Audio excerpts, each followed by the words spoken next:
happy, and I think they're going to end up being very unhappy, but it's very dangerous. They're very close to a nuclear weapon. And the other thing, you wouldn't have had inflation. You wouldn't have had inflation because inflation was driven up by their bad energy policy.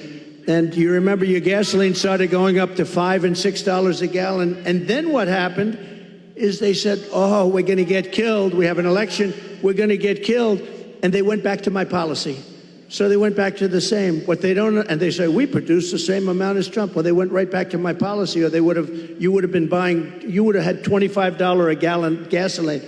So they went back. What they don't say is, though, I would have been producing 4 times as much. And I took us from third into first place by a lot. But we have more liquid gold under our feet than any other country in the world, including Saudi Arabia, including Russia. And we would have been so dominant in energy. We would have, we didn't need any energy from anybody. We didn't have to protect any other countries in order to get their oil, which we've done for many years in the Middle East. We were energy independent. Sounds so beautiful to say it. We're energy independent.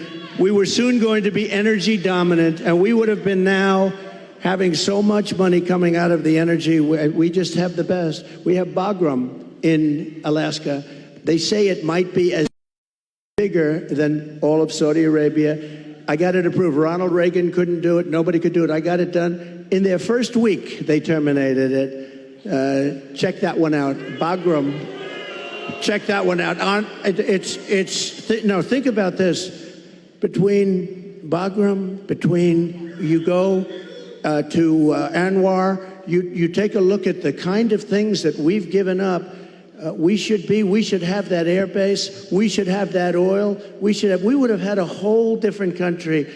But to give up Anwar, to give up the biggest air base, military air base in the world, and they left it in the dark of night with the lights on, and they did leave the dogs behind. There are a lot of people, they say, what about the dogs? They left the dogs behind. But we would have been a much different country right now.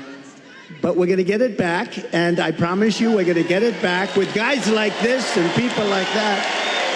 And, Sarah, just one thing, because this is the world's longest answer to an otherwise simple question, but the difference is I give an answer that's productive as opposed to an answer that is not very productive, right? Like in the debate. But just to end this, we are going to, for Michigan, because we want to be a little bit Michigan-centric. You used to be the capital of the world in cars. Today, you're an afterthought in cars. And I don't know the head of your union. I've never met the gentleman, Sean. I've never met him.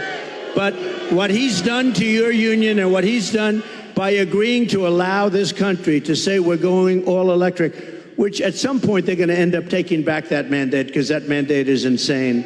They want to go all electric basically by 2030. And for him, think of this, for him to do that, just real fast, you're right now at 25% of where you used to be and heading south because the electric cars are all going to be made in China and Mexico, but they're all going to be made basically in China.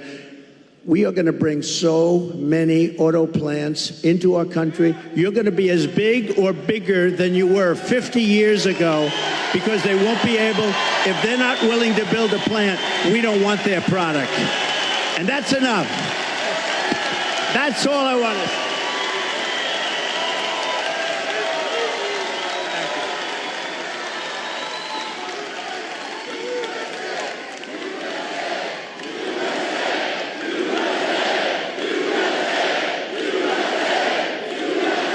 And it'll happen fast. It'll happen very fast. I think it's safe to say that Michigan is happy that you're going to be president again.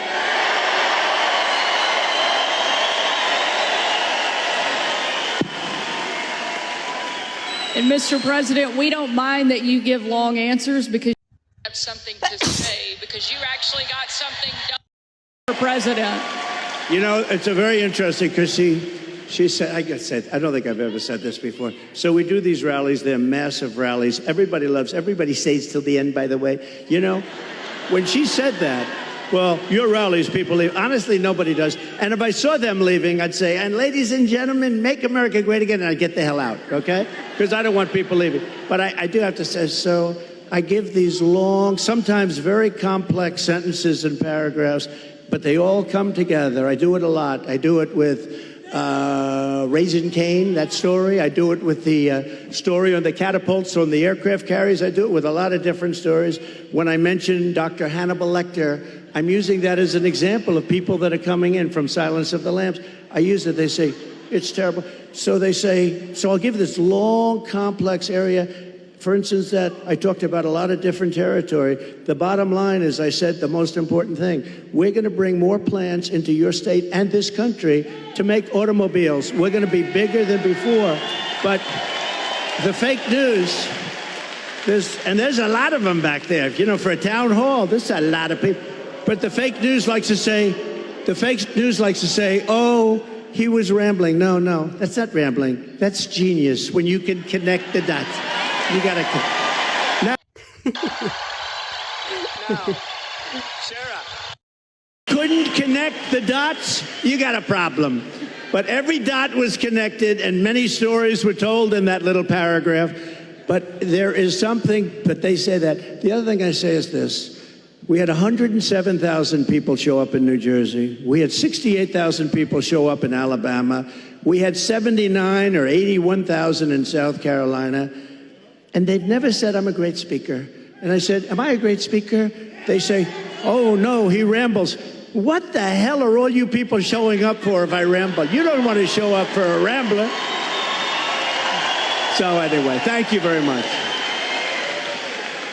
Mr. President, no one has done more to fight for the American worker than you, to bring back jobs and manufacturing to this country. Tonight, there's obviously a lot of people that really care about the auto industry here. And tonight we have a question from one of the auto workers, Isaiah, here in the audience that would like to ask a question. Good. Sure. Where's Isaiah?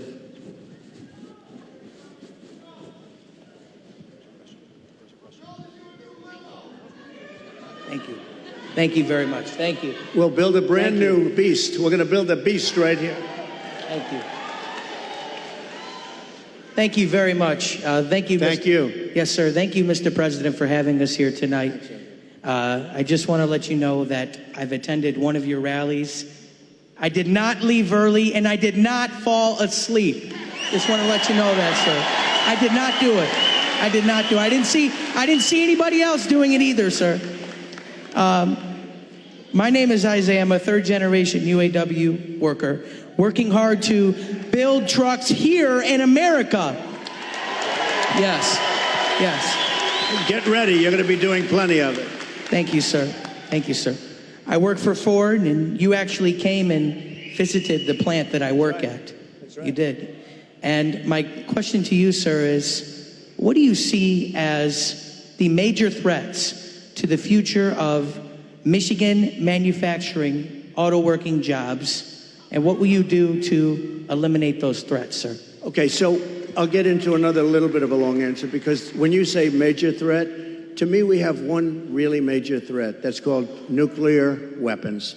We have other countries that are hostile to us. They don't have to be hostile to us. I always say if you have a smart president, you'll never have a problem with China, Russia, or any of them, okay?